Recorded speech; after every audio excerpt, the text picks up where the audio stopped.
नमस्कार, मी ॲडव्होकेट विशाल मोहिते, महाराष्ट्र सुरक्षा रक्षक महासंघाचा संस्थापक सरचिटणीस.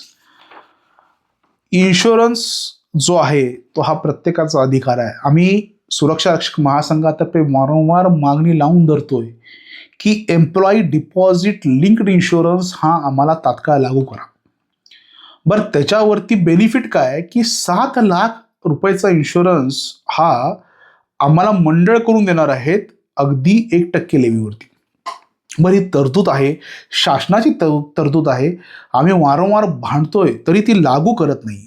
खंड 41 नुसार PF मध्ये ती तरतूद आहे, परंतु अधिकारी का लागू करत नाही, त्यांना काय अडचण आहे हे समजून येत नाही.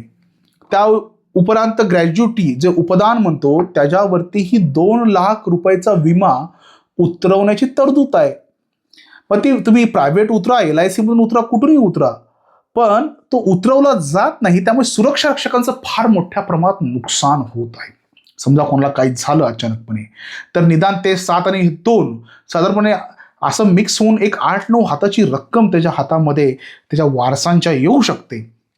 वारंवार आम्ही भांडतोय, लढा देतोय, पण हे अधिकाऱ्यांच्या पचनी पडत नाही. ते एकच सांगताय 2012 साली रूल्स पाठवले आहेत, अजून आले नाहीत.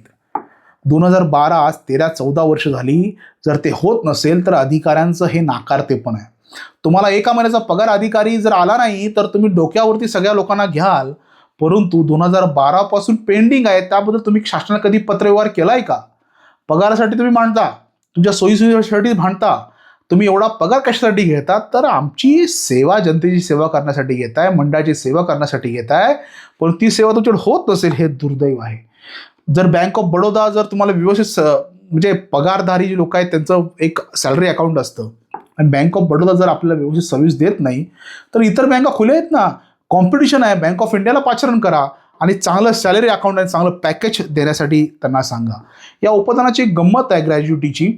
आरती सरोदे म्हणून आहेत, त्यांना महाराष्ट्र सुरक्षा रक्षक महासंघाने लढा देऊन 1 वर्ष जवळजवळ आम्ही भांडलो या सगळ्या विषयासाठी. कारण की उपदान हे दिवसाला म्हणजे महिन्याला 240 दिवस काम केल्यानंतर द्यायचे असं काहीतरी ते म्हणतायत. परंतु कॅल्क्युलेटेड टोटल ही जर मार्जिनेबल होत असेल तर त्याला पूर्ण ग्रॅज्युएट द्यायला काय अडचण आहे. परंतु असं न करता काहीतरी ठोकताळे म्हणजे जेवायला बसलेला असताना अर्धीच भाकरी द्यायची, हा मंडळाचा कायम एक मानांकन राहिलंय का? सुरक्षा रक्षकांना कधीही पोटभर जेवून द्यायचं नाही. त्याला भाकरी दिली की भाजी द्यायची नाही, भाजी दिली की भाकरी द्यायची नाही, आणि दोन्ही दिलं तर मग काय चटणी द्यायची नाही, लोणचं द्यायचं नाही, काही द्यायचं नाही. हा धंदा बंद केला पाहिजे. आम्हाला अतिशय दुःख होतंय.